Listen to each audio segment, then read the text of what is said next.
Welcome, Mr. Martin Fröst. Today we have a very special guest, international soloist, one of the best clarinetists, ever. And I highly look up to you growing up, listened to a bunch of your recordings. So yeah, welcome. It's a pleasure to have you here. Thank you. Pleasure to be here.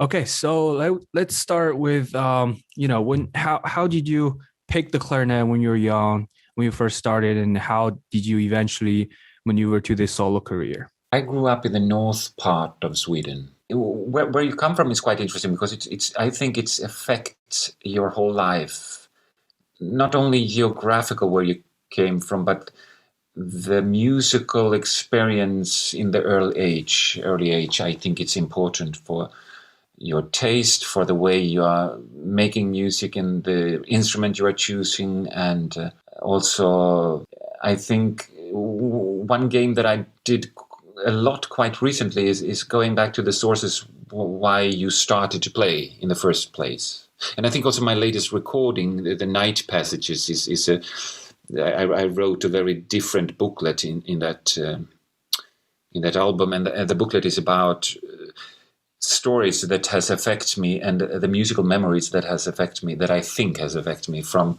childhood to the 20s. How old are you? I'm 21.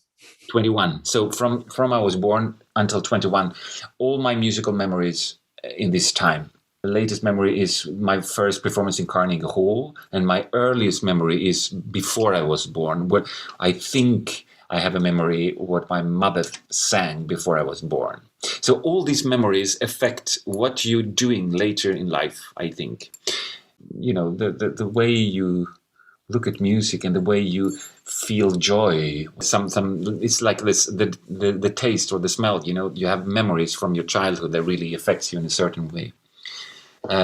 So my start was up in the north part of Sweden. I started to play the violin, which I was not so good at, and I continued to play football and basketball. And then at the age of 10, 11, I think, or maybe a little bit later even, but around 10, 11, I discovered Mozart Clarinet Concerto. I had a good recording. My father came with a recording of my Academy St. Martin in the Fields and Jack Brymer, and I listened to it, and I was mesmerized by the music and also by the performance, mostly about the music, I think. And I got this clarinet, which I didn't know anything about, but I started to practice, and I started to practice the slow movement of the Mozart Concerto quite quickly. And when you first started, how many hours you practicing a day? Because I've heard some.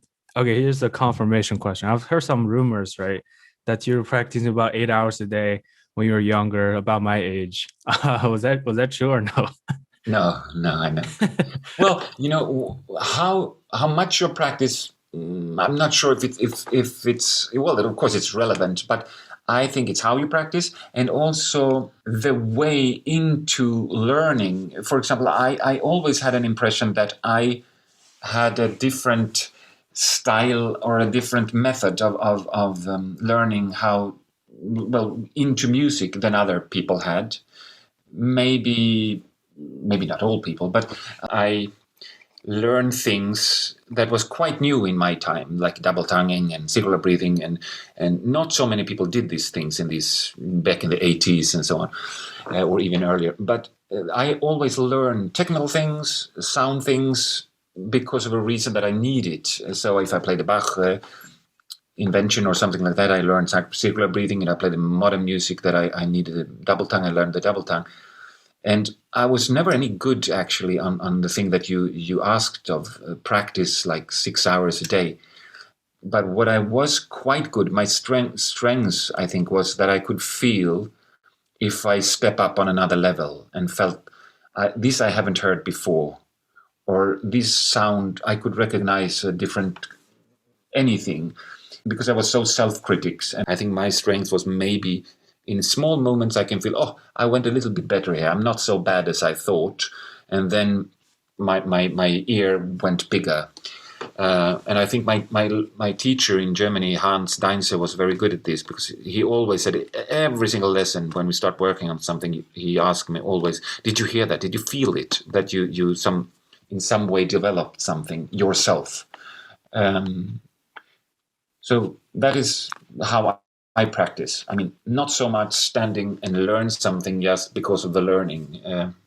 Interesting. So what do you do every day now? With the busy schedule, with very limited amount of time, do you just practice whenever you have time, or how do you practice Yeah, nowadays? I still practice a lot because I'm 52 now, and things doesn't get easier, but it's changing, and I think to keep what's you and to keep what's your way of making music and even to develop, I think you have to work a lot. Uh, and something's getting easier, I think. Because what gets easier is, for example, wait a minute, what did I think of just the other day? You have easier to be yourself, and you are not so full of this adrenaline that was a bit too much. I always thought that I have too much adrenaline. And when I listen to myself, when I listen to my recordings, I feel they are a bit too feverish sometimes for my own taste. But the good thing is you can always hear that it's me because it's vibrating, but it's a little bit over the top, I would say, sometimes. And it was the same thing with the concerts. When I play, I had so much energy and it was so much on life and death when I did something that it was almost not for my good. And I always thought if you can get calm down, you will play better. That's for my own therapy. But the thing is, when you get older, you calm down. So I have a wish, or I have a view that if I'm going to live until I'm 80, and if I can still play the clarinet, I will be pretty calm, and I will enjoy it still. Even maybe even more. I will enjoy it even more. So that's my hope, so to say. Interesting. Would you say, because you said you were just running right before this interview, um, and I knew you took a break for a while for physical things, and then you started running again, you focused more on exercising. Would you say that helped a lot about your performance, or that's like a necessary thing to do at this point? I didn't really take a break. I have still a disease called Meniere disease, and Right. that goes in episodes. So my biggest episode so far came during the pandemic. So when I didn't have any concert, I got a big episode of Meniere, which is then you lose your hearing and the whole world is turning around in vertical every second day or so for hours. And that's not dizziness, it's more than dizziness. It's just, the whole world is just going around very, very quickly. So you're throwing up for 6 hours and then you get well for one day and then it comes back. So that was a hard time for me. That's around 6 months. So that was a break, of course, if you call it a Right. break. Right. But I think what I did, and you get very motivated if you get a physical, all the people who has some physical or have a disease or whatever they get really motivated to change their life to the better. And of course, I did it nothing strange. I stopped with alcohol. I start running. I start meditating, and I stop. I have no tolerance for stress. I never stress, I would say. And I have some, other health things that I'm doing that I think helps me, and I'm not sure if it does or not, but because I still get the episode now and then, but they are handleable, and I don't cancel concerts. I try to live with it, and it gives me a better, a better life and a better way of handling all the, not only the creativity, but the life that we are living in. I could actually, I think in the future I will probably speak a bit more about it and try to help other people, because we are living in the same world, and it's right now it's crazy anyway, and it's broken, I would say the word, with all the wars and the pandemics and the climate crisis and everything we are living in right now. So I think we should share ideas, not only musical ideas, because the young generation, like you are living in, and even older than you, so between 20 and 30, something like that, they facing a different future now. But I'm very curious how we should move on. I think we should rethink what we are doing a bit. Hmm. Not well. I'm not. I'm very curious how you look on your future, of course, and this is your pod. This is your You're pod. my What you're doing. podcast. Yeah, this is my Yeah. podcast. This. My story comes with this. I studied with Yudi Gillard in high school for about 2 years. Mhm. Went to this, arts academy, and I was very on the track of, I didn't want to fully commit to a performance career, but so I auditioned and then got into some music school, but I ultimately chose a university, Northwestern. That's where I'm studying right now. And I started with a dual degree. So music and economics. And that was, for me, way too much work because I have many different projects on the side, like this one. I also have like a nonprofit service that I help, music students get into music school with scholarships. And then I'm also running a startup on the side. So like those are too many things on the table. So I eventually stopped playing for a while. I'm recently coming back to it though. And then, going for more of the entrepreneurial business side of music. And then I think I made that decision after the pandemic. If it was before the pandemic, I would have stick with it, Yeah. And then lots of people make changes. right. So I'm very curious to hear your opinions on how this pandemic perhaps would affect the music industry and how they affected you. And then just talk a little bit more about that. One advice that I would give people in general is what I have done actually. I always thought that being selective and really do the things, because in the beginning of the career, I see still that people are trying to survive and therefore they bite on everything and try to please a lot of people and try to make a career and try to travel around and play all over the place and so on. And I would say I'm maybe the person in the whole world who has traveled so many years for not only in certain regions, like I was all over the place a lot. I mean, if you compare it to other clarinet players, for example. So I was a lot in the States and a lot in the Asia and in Europe, of course, and Australia a couple of times and so on. I always was selective and I took risks being selective. And I think that is the right way. So I will encourage people to really take the risk to do what you want. Play the music that you really want to think that they have something to say. And if you do a first performance, you should ask a composer that you really think has something to say. And also amount of concerts, I would say also not too much. I understand if you have a great capacity, what you obviously have with the lots of different things you're doing. But in the same time, I would say that people are trying too hard on too many things. Mm-hmm. And to really go deep in something, you should make, if you look in the history, like these big artists like Charlie Chaplin or Picasso or Stravinsky, even if they were artistic musical cannibals, they could take everything and did it great.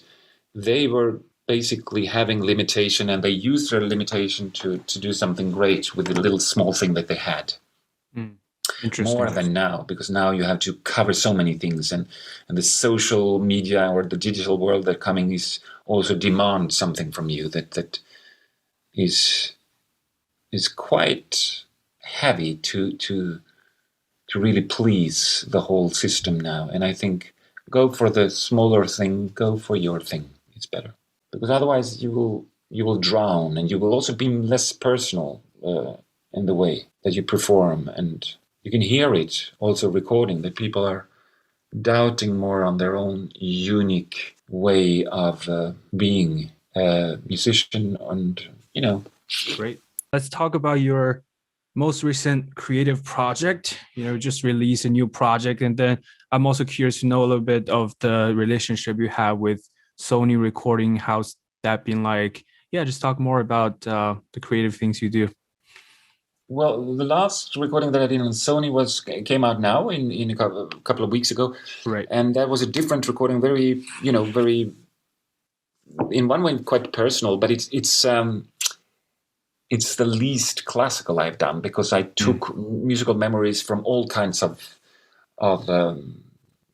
genres, and also doesn't have to do with the genre, because it was folk music and jazz, and I took Miles Davis' tune, It Never Entered My Mind. I took a tune that I discovered through Benny Goodman, the Goodbye.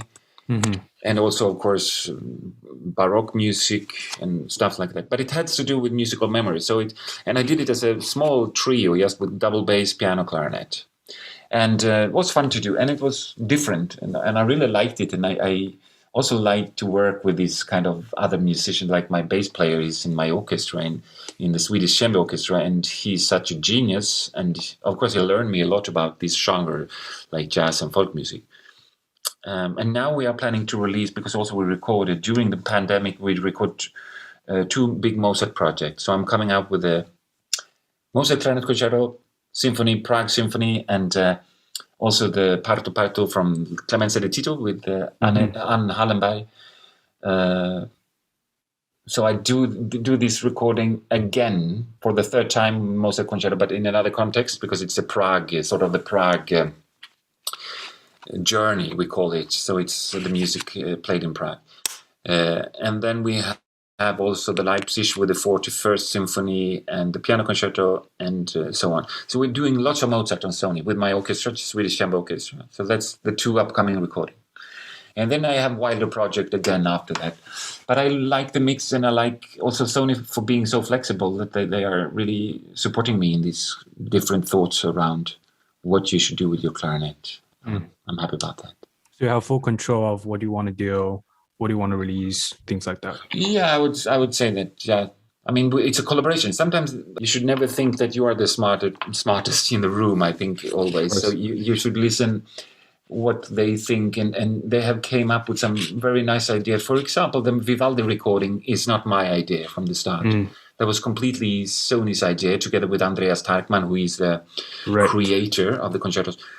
But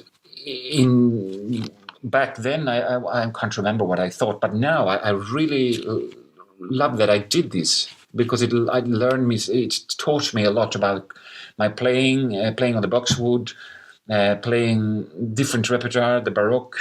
It was a fantastic journey for me. I do a lot of things also for educational reason, I think, because I learned still so much from my different journeys. And the latest project that I did was this Exodus, which was about where do we go from now and the way out from here. The way out, Exodus is, from the Bible, the way out from the... And I had a lot of repertoire from that in the project, but I was also collaborating with the artist that was painting at the same time, Jesper Walderstein. And we're going to take it abroad, and they have recorded, and it was also an important journey for me. Interesting. Where does all of this creativity come from?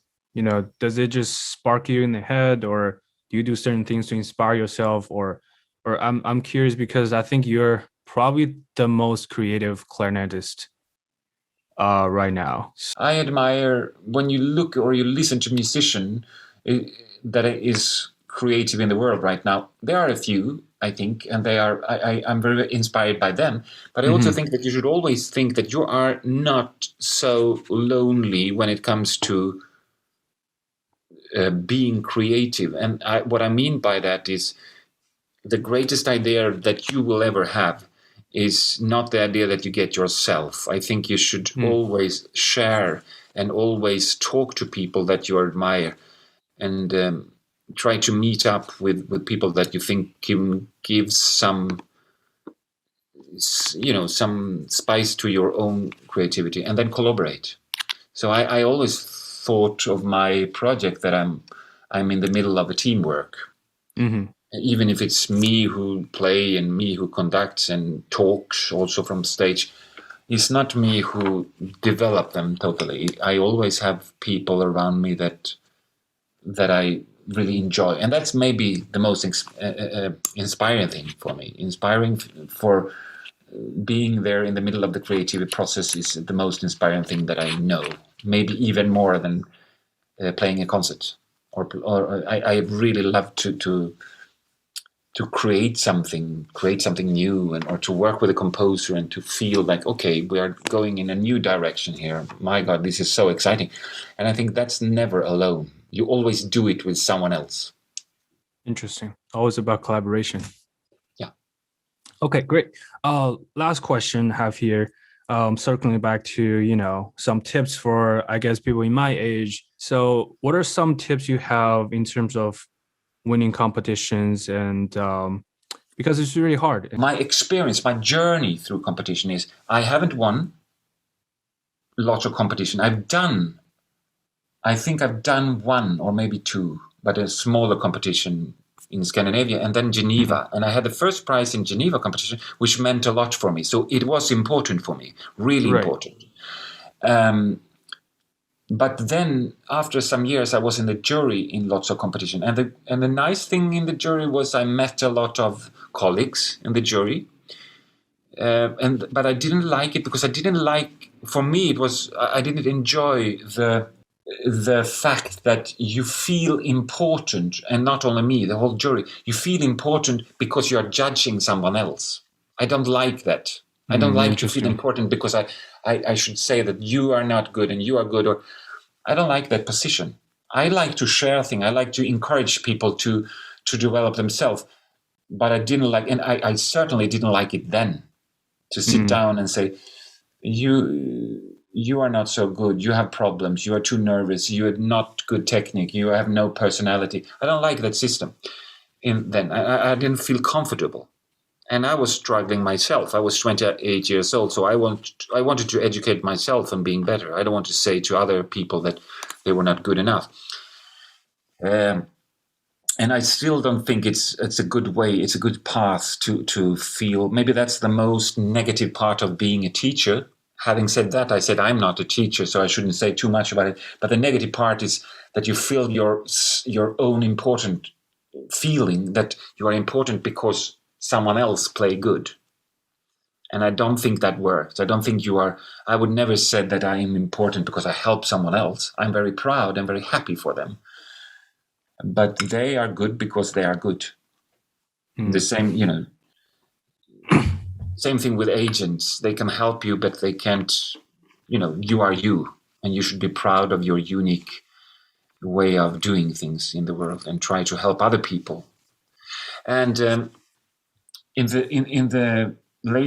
my latest experience that I am musical advisor or artistic advisor for the Nilsson competition, I also said that I don't want to be a part of the jury. I was there in the final, but I didn't vote because I also said that I'm not going to vote because I haven't heard these people for more than the final. And but what I heard was the pre-selection, and I was very, very happy with the level because the level is very, very high and it's very even. But maybe nowadays, because of the situation with YouTubes and all the digital activities, they have a very even level, but you have a feeling that they have listened to a lot of things. So they play sort of in the same area. And you're not sure if they really study the piece a lot or if they look and listen to the piece a lot for performance that they admire. Sometimes I have the feeling that they are a bit more copying nowadays than when I grew up. And it's nothing wrong with listening to a lot of people. I also listen to a lot of music as a conductor, for example. I listen through a lot of symphonies and so on, so I'm also affected. What was standing out for the few that I think, because I think it was some quite rare, but it is people who are standing out as something special. I mean, if you simplified it, I would say people that can really shape things and can use and can speak with all your tools that you have, basically breathing, sound colors, tongue, the way you can articulate and all these things. When you can use all these tools in a fantastic way to get out what you wanted to say. And it doesn't matter if you're a violin player who can speak with all the details, with the bowing things and the pressure of the bow or the fingerings or whatever, or you have a fantastic jazz trombonist who can articulate and speak. I have a friend who plays the trombone, Nisse Landgren, a jazz trombonist who is extremely good at this small talking, and you can feel that he can, or a folk musicians, or klezmer clarinet player who can cry and laugh and whisper in his instrument. And you can learn from these people, I think. And as a clarinet player in the classical field, I think we should also use all these tools to express ourselves. Very interesting. Fantastic. And that's why I do different genre. You were mentioning klezmer. Of course, I do also klezmer for an educational reason. I definitely know that I'm not a klezmer clarinet player in a sense that, you know, I was brought up in a classical musical family, and I heard Giora Feidman when I was 14. Right. And I didn't know that it was him. It was just Israeli clarinet player on a cassette tape. And I put it in, and I thought that I have never heard anything like it. And of course, it's great to be inspired from different fields. It's very important. Yeah, I think you really made klezmer approachable, because that's when I first heard klezmer was actually through your encore. It's my first time hearing it. I think, oh wow, never heard anything like that. But yeah, but that's another story, because then I transpose what I heard when I was 13, 14. Right. And I would say my klezmer is more, you know, Paganini meets klezmer, because I put so many ornaments in it, of course. But right. I tell you an interesting story. Sure. When I did this first, I did it a lot in America first, and in New York I did it a lot. And then suddenly, when I came home from a travel, the telephone was ringing, and the voice says, "You can't believe who is calling you." And no, I don't know. And it's Giora Feidman, he said. Oh wow. And we talked for an hour, and I didn't know him at all. And he was it was a very nice conversation, and I was very happy that he could have been, you know, he could have disliked what I did, but he was very supportive. And he was very soulful, of course, and I like this supporting that he did. I think was something that I carry with me also from my teachers and from the colleagues that I have, that we are supporting not because we want to feel good about ourselves, or not only really to try to help each other, because we want to develop the musical world, and that's how you do it. Okay, I may have played some klezmer that you heard, but you are never going to do it as I did. You're going to do it your way. That's the beauty of that. Yeah, I really appreciate that recording, you know, or, you know, all the videos actually on YouTube that I've heard you play that. It definitely gave me a lot of inspiration and made me think, okay, I can play clarinet a different way than you know, classical. But last thing, and then we will wrap up. If you give, let's say, 3 pieces of most important advice to people my age, college or younger, musicians or not, what would you say? Give you 3 short advice. Being good or trying to learn a clarinet, how to play the clarinet, is taking time. I think it takes time. So, and nowadays you have always the problem with so many things interfering and make concurrence with your time. And it's no shortcut to being a great clarinet player. So you have really to sit down and learn how to do it. And I think people are so you know, split-minded nowadays, and the concentration is shorter by definition, I'm sure, because you always look on your phone and you do things. And to be good, you have to sit down for hours and learn how to play and learn how to listen. Basically, listening is the most important. And I think that takes time. So make sure you are not posting on Instagram every single day. Just learn to play the clarinet first. And second advice would be then enjoy what you are doing. Try to find ways of enjoying, because getting inspired by what you're doing, the music and everything, is the most important thing. And I should have given myself that advice when I was younger. And the third advice would be practice a lot slow, because that gives you good ears. It's not so difficult to play fast. It's difficult to play slow and get all the details with you. If you can do that slow, you can do it fast. That's my experience. Fantastic. Thank you so much. Thank you so much for your time. It's an honor. Thank you.